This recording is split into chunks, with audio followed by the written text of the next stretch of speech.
How's the squad looking ahead of the game against Everton?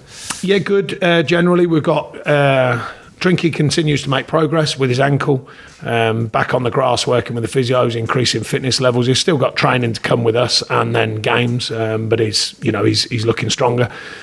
Cork is the only doubt.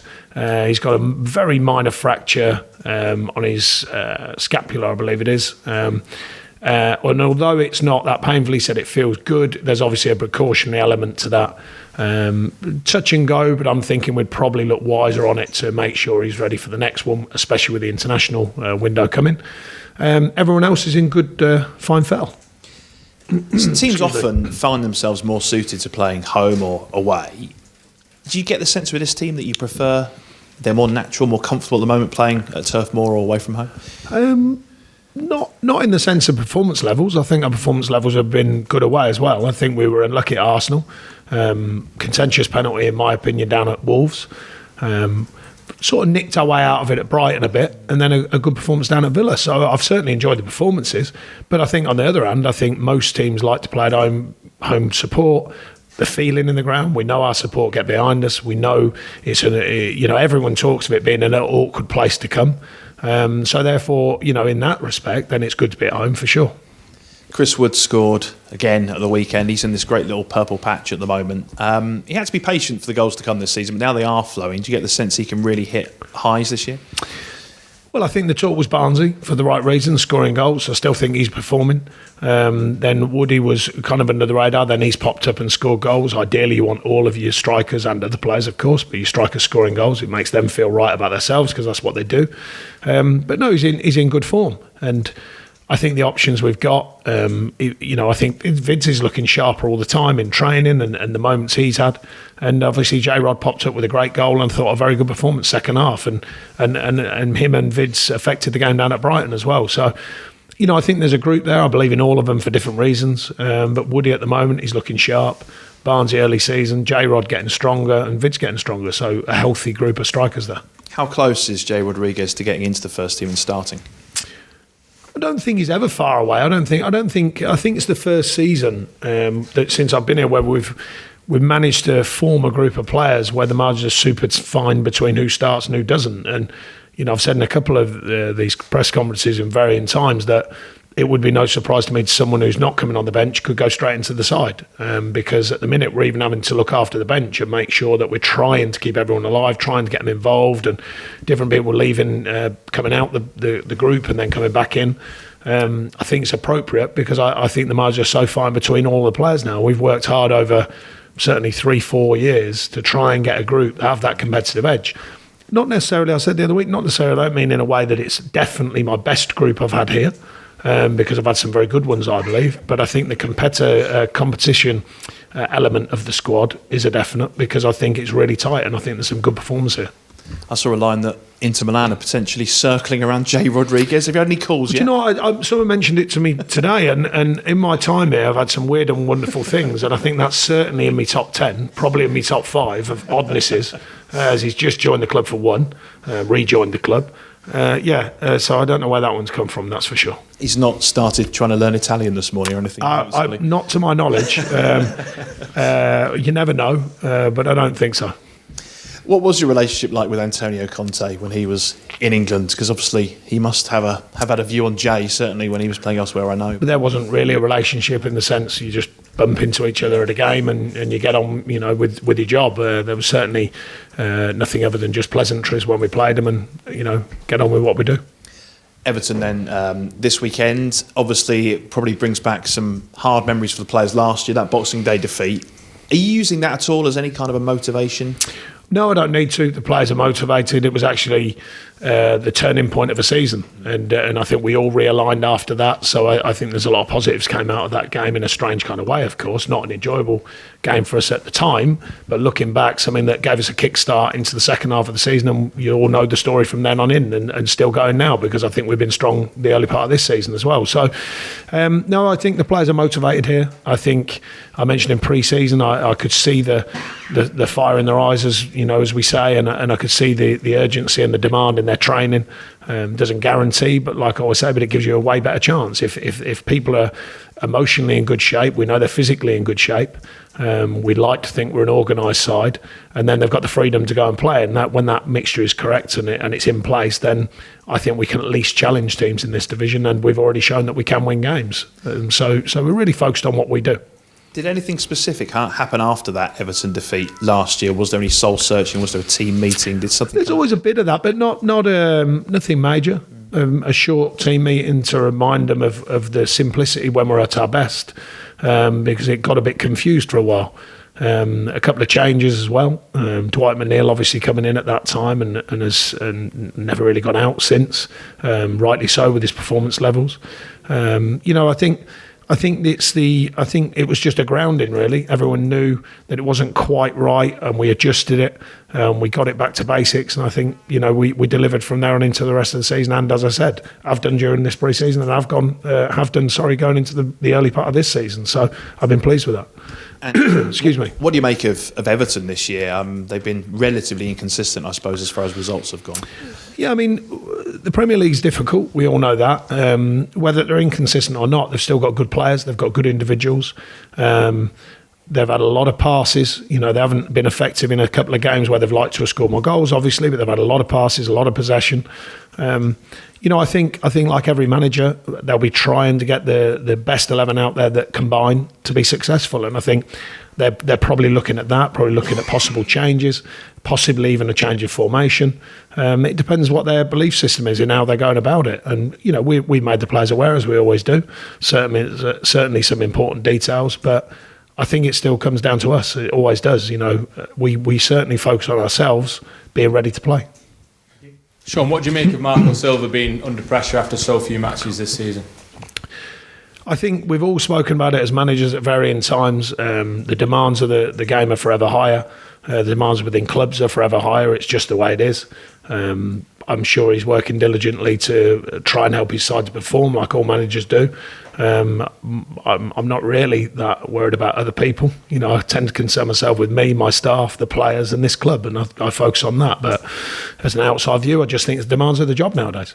You are a fantastic example here at the club and yourself and the job of what stability can achieve at a football club, aren't you? Yeah, but probably a different kind of club, different kind of building process from where it was to where it is now. It aligns you with a bit more of a window of time, I think, when fans have seen the journey, they know what it's about, they understand it in a different kind of way. We've had to develop into a side without huge finances being put in, which is good in a way, but it's tough. A different kind of club. I don't think all clubs are the same. In fact, none are really the same. So I think there's a different thought, a different demand of each job. It's not right or wrong. It's just what it is.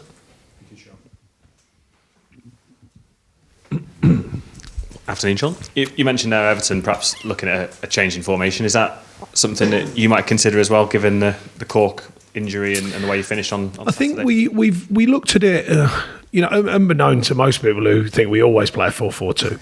Last season we had more changes in formation than we'd ever had in my time here. It often comes down to what suits the players, and I believe I know what suits the players, and which is why we often do play with two strikers, because I think it's effective and I think it does suit our group.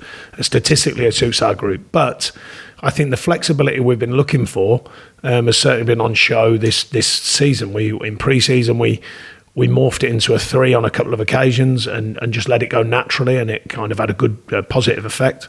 Brighton, it had a positive effect. Last weekend, it had a positive effect. So I think it's there. Should we need it, that flexibility, I think it's a good thing to have. I think, as I said earlier on, the fact that we've got a more competitive squad, slightly different twist on it with Jay Rodriguez, who can play wide as a 3 if you like, coming off the wide, even though he's a forward, and he's done that many times. Ashley Barnes has done that many times, particularly before he got here down at Brighton. So I think we can flex and change, and I think it's a good thing to have, and we'll try and use it as wisely as we can. And just how important is Jack Cork and Ashley Westwood as that midfield too? I think Corky's played something like 82 out of 83 games since he joined the club or something. He's a disgrace.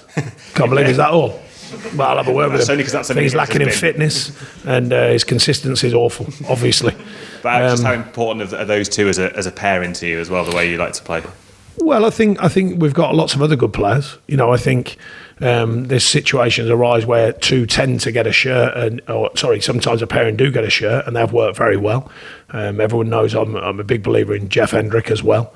Drinky hasn't had a chance yet, obviously. But no, I mean, they've got a good connection now. They're playing, but Jeff is more than able to fill that space and go and play. I've got no doubt about that. So, yeah, it's one of them things. But like I said, I'll have words with him about his fitness and his consistency, because that's just not good enough. It should be 83 out of 83. Exactly. You mentioned Dwight McNeil then as well. He'll obviously be perhaps hoping for an England under-21 call-up in their next squad. He came into the team obviously after that Everton game. How sort of pleased or surprised have you been just by how impressive he's been over the last 9 months for you? I think the main thing for Dwight is getting the chance when he first came in. And then the first few games did very well. And then it's about, can they consider themselves part of what we do and then grow into that? And I think he has, rather than some young players, they have a flyer and then it eases down a bit and they can sometimes come out the side. He hasn't really done that, and he's continued in the side by merit, by his performance levels and what he means to the team, and his adaptation to the Premier League has been excellent. And going away in the summer, you wonder, but he's come back. He's been fit, he's been active, and he looks alive as well. So, all good from that point of view. And the England side of things, I'm sure he's very proud with that. And when it comes his way, he'll give everything he can towards it. And just lastly for me, on Danny Drinkwater, is there a timescale at the minute as to when you might expect him? No, only because his general fitness is getting stronger. He's working with the physios. He's not with us yet. Once he comes with us, then we've got a chance to get some form of idea on when we think he'll be back. He also needs games, of course, because he hasn't had much football in the last 2 years. So it'll be a few weeks then? Yeah, I would think so, yeah. Thank you. Okay, Thank that's you. the live stream over, Ben. If you want to keep cameras rolling, the broadcast for a second. The live stream. You weren't here for the audience with Nick Pope we had before. I think you were at the door. I don't know if you had a ticket or not, but he was very pleased to be back in the England squad. Well, if I had a ticket, it would have been a free one. So I tend to not need one around these parts. Quite right.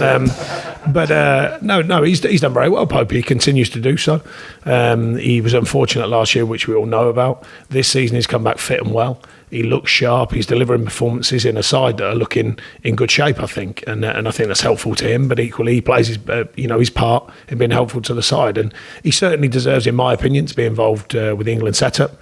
There's a couple of others here I think do as well, but I don't pick the team, and nor should I. I think it's down to Gareth to pick who he thinks. But back to Popey, he's a very, very good keeper, and I think he continues to improve. How quickly did he get back to his best after it was a long-term injury? And I know you were very careful with reintroducing him, but when was it you saw that he was back to where he should be, that top level? Well, I don't think it was far after he was fit, but we knew there was a competitive side of the game last season with Tom Heaton doing so well and with Joe Hart doing well for us in the early part of the season. And I thought the time element, actually, he wouldn't agree because all players want to play. But we did have a look at it and think the time element would actually do him good. Anything with your upper body for goalkeepers is more serious than an outfield player. But you can clearly see he's super strong. He comes out for a cross at the end of last week's game. Magnificent. Comes out, takes a cross, calms the game down. We make sure we see the game through. Them small things, just good goalkeeping. Not about big saves, just good goalkeeping. They're important things, and they're things that I think as goalkeepers mature, they add to their game, and he's certainly doing that. He's obviously got better then. How close is he to being England's number one? Well, that's not my decision. I entrust him with our group. It's up to Gareth what he entrusts with his group. But do you see a man there that could be England's number one? Without doubt. But that's time, that's trust, that's form, that's relationships. It's all them things that go into the melting pot to go into a side, and that's Gareth's decision. And you, just finally for me, you've worked with a fair few England goalkeepers over the last couple of years. What is it that sets an England goalkeeper apart from maybe just a very good Premier League one? I think opinion, mostly. I think there's a lot of good goalkeepers around, but opinion and form, obviously. You've got to be in good form, or generally speaking. The right people with the right opinions, they often make the difference. Just on Nick, I'll only be very brief because I know you've already done quite a few questions on him there, but the step up that he continues to make, obviously you plucked him from obscurity really to bring him. Well, yeah, but he wasn't. Sorry, that was a personal dig, wasn't it? Having a fight in the press room without involving me. Supposed to be impartial, aren't we, as journalists? Yeah, well, apparently. Yeah. Well, impartial apart from Charlton. Absolutely, yeah. relative obscurity, you plucked him from, Sean, and brought him into a Burnley team, took him into the side, obviously, at a time when you absolutely desperately needed him as well. But he just reacted so well to that, and he seems to grow and grow and grow and grow. Even in the press conference before, it's a guy who looks a lot more mature than he did even 12 months ago. Yeah, but that comes with all the experiences you have, both on and off the pitch.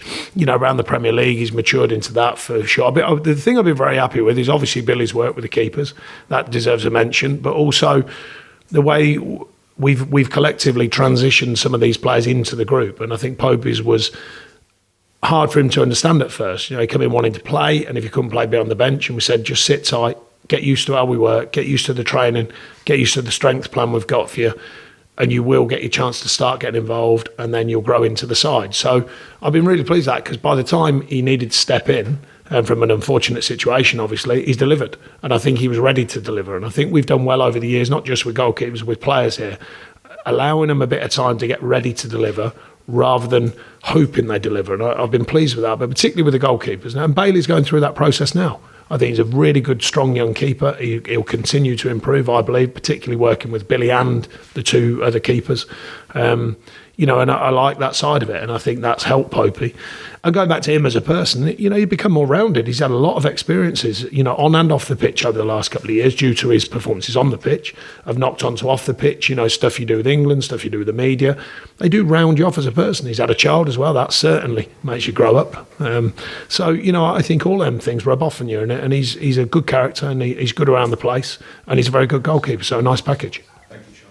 Great. Thank you. And he was from Charlton. One more broadcast. Go on, one more. Yeah. Just on the England squad there, James Tarkowski obviously missed out this time around. Is that a bit of a surprise to you, considering how well he started the season? Like I say, I don't really get too involved with it. You know, Gareth can only pick certain players. I'm surprised with the standard performances he's been putting in, but I've been surprised for Ben Mee over the last couple of years. Different reasons for different managers to like players, which I totally understand and I respect. You know, it's not my job to pick the England side. It's up to Gareth, and I get on well with Gareth. So, you know, there's no lack of respect there or anything like that. It's just that I think Tarky, in my opinion, him or Ben Mee or both could be called up, in my opinion.